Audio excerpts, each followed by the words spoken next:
Assalamualaikum warahmatullahi wabarakatuh.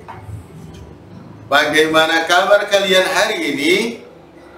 Alhamdulillah, insya Allah dalam keadaan sehat walafiat. Anak-anak sekalian, di bagian cerah ini kita akan mengawali hari ini dengan membaca doa sebelum kita belajar bersama-sama. Yang pertama, semoga ilmu yang kita dapatkan menjadi ilmu yang bermanfaat dan berkah. Yang kedua, semoga kita semua diberkahi oleh Allah kesehatan. Sehat keluarga kita, orang tua kita, bapak ibu guru kita, dan negeri tercinta kita dibebaskan dari wabah dan bencana. Hadhihi niyah al-Fatihah.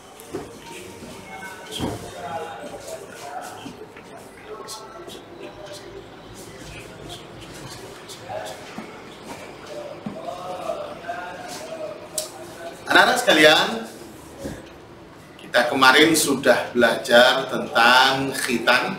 Yang pertama, sejarah khitan. Jika kalian masih ingat, siapakah Nabi yang pertama kali mensyariatkan tentang sejarah khitan? Siapa? Nabi Ibrahim. Dan Nabi Ibrahim melaksanakan khitan di umur 80 tahun. Tapi diingat bahwa Nabi Ibrahim mempunyai umur ratusan tahun, berbeda dengan umatnya Rasulullah Muhammad Sallallahu Alaihi Wasallam. Yang kedua, khitan secara bahasa adalah memotong, diambil dari bahasa Arab yang artinya khotana. Akan tetapi secara istilah, khitan adalah memotong sebagian daging atau khuluf, ujung kemaluan untuk laki-laki. Kemudian manfaat atau tujuan khitan yang pertama adalah kemarin untuk kebersihan diri kita, agar kita tidak menyimpan najis ketika melaksanakan sholat. Yang kedua, untuk kesehatan, karena kotoran yang tertinggal di kemaluan manusia dapat menimbulkan penyakit kanker. Tidak hanya kanker, akan tetapi penyakit-penyakit yang lain. Maka betapa cintanya Allah kepada kita sehingga mensyariatkan khitan, tidak hanya untuk kebutuhan ibadah, akan tetapi untuk kebutuhan manusia itu sendiri, yaitu menjaga kesehatan tubuh dan kesehatan manusia itu sendiri.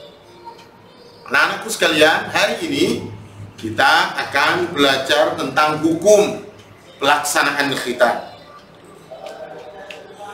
Hukum melaksanakan khitan adalah wajib.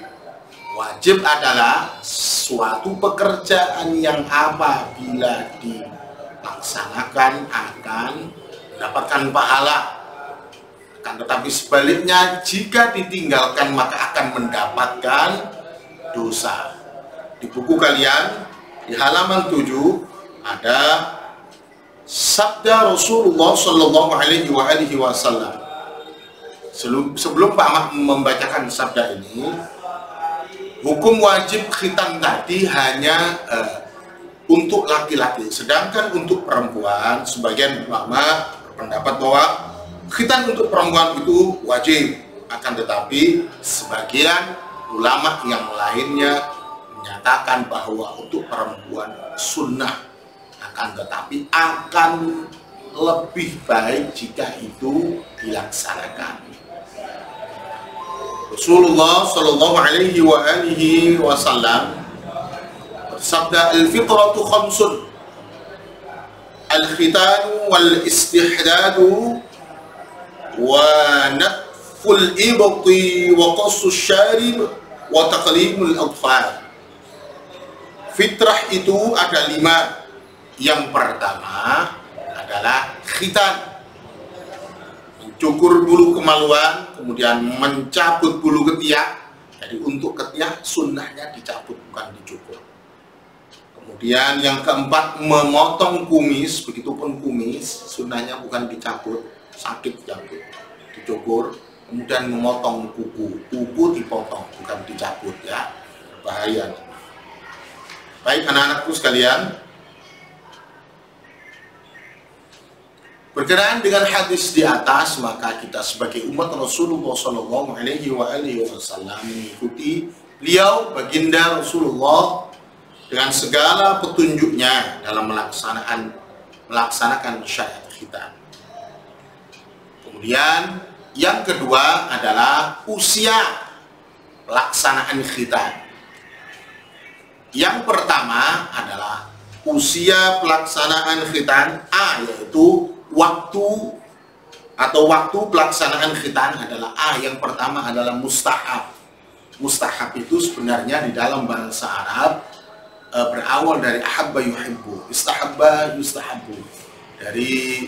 Jadi mustahab itu artinya dicintai, disenangi. Jadi Rasulullah itu lebih senang, maka disunahkan umur 7 tahun. Jadi umur 7 tahun itu sekitar kelas 1. Itu sunnah, boleh.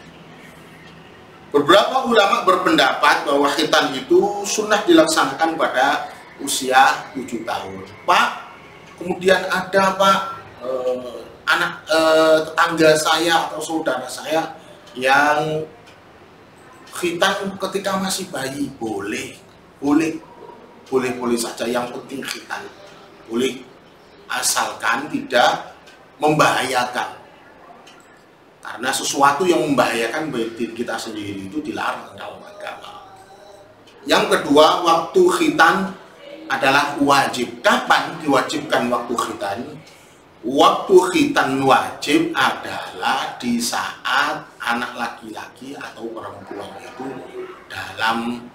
sudah melewati atau sudah masuk waktu balik. Balik itu cukup umur. Seseorang dikatakan telah balik itu jika dia telah melewati masa yang disebut mimpi basah.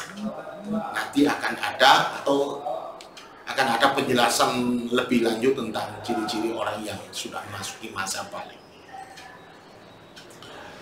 Kenapa kok kita ketika balik itu diwajibkan untuk berkhitan? Karena di saat orang laki-laki atau perempuan balik, maka dia juga diwajibkan untuk melaksanakan sholat 5 waktu. Maka sulit seseorang melaksanakan sholat 5 waktu, tapi kebersihan dirinya belum terjaga, kesucian dirinya belum terjaga. Artinya, jika seseorang melaksanakan sholat akan tetapi di dalam dirinya masih terdapat najis, maka sholatnya sendiri tidak sah.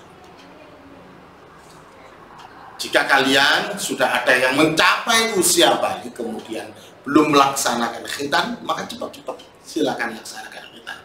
Karena khitan itu bagian dari syariat agama. Maka barang siapa yang mencintai agamanya, hendaknya dia melaksanakan isi syariat dari agama Islam. Yang terakhir adalah hikmah khitan. Hikmah itu adalah pelajaran yang dapat diambil dari khitan. Yang pertama, sebagai bukti ketaatan kita kepada Allah. Karena khitan itu adalah perintah Allah yang melalui Rasulnya, melalui nabinya. Yang pertama melaksanakan siapa? Nabi Ibrahim alaihi salatu wassalam. Yang kedua, sebagai ciri pengikut Rasulullah sallallahu alaihi wasallam dan pelestari syariat Nabiullah Ibrahim alaihi salatu wassalam. Salah satu ciri-cirinya pengikut Rasulullah adalah orang yang berkhitan. Ingat, nanti di padang mahsyar ketika hari kiamat, seluruh umat manusia akan dikumpulkan sesuai dengan nabinya masing-masing. Maka salah satu ciri pengikut Rasulullah adalah orang-orang yang khitan. Yang belum khitan, saya takutnya kita nanti tidak diakui sebagai umatnya Rasulullah SAW.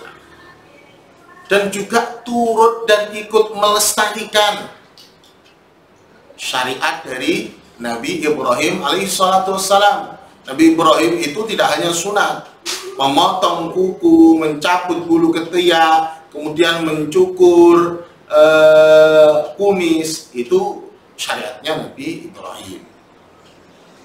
Yang ketiga, menjaga kebersihan dan kesucian badan.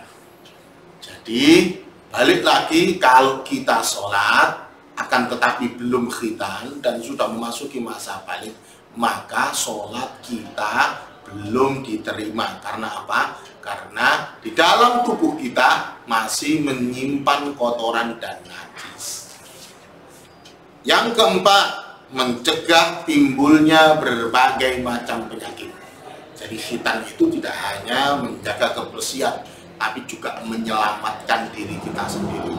Keterangan sebelumnya, tujuannya khitan adalah untuk menjaga kebersihan kemaluan khususnya. Karena jika masih ada kotoran yang tertinggal di situ, akan dapat menimbulkan berbagai penyakit, bahkan ada yang mengatakan bisa terkena penyakit kanker. Yang terakhir adalah menjadi ciri-ciri seorang muslim yang baik. Muslim yang baik adalah muslim yang mau dan mampu melaksanakan syariat agama Islam. Muslim yang baik adalah muslim yang taat kepada Allah, muslim yang mau mengikuti syariat. Muslim yang baik adalah muslim yang patuh terhadap ajaran agama yang disampaikan melalui baginda Rasulullah Shallallahu Alaihi Wasallam dan yang disyariatkan oleh Nabiullah Ibrahim alaihi salatu wassalam. Anak-anakku yang aku cintai, hari ini kita sudah mempelajari seluruh bab tentang khitan, mulai dari sejarahnya, pengertian khitan, tujuan khitan, hukumnya khitan, kemudian umur pelaksanaan khitan, dan yang terakhir adalah hikmah. Kalian pahami bab tentang khitan ini, insya Allah untuk pertemuan minggu depan kita akan melaksanakan latihan soal tentang khitan. Maka pelajari betul-betul tentang khitan ini, pahami dan sering-sering dibaca, tetap jaga kesehatan. Yang terpenting adalah tetap semangat walaupun belajar di rumah.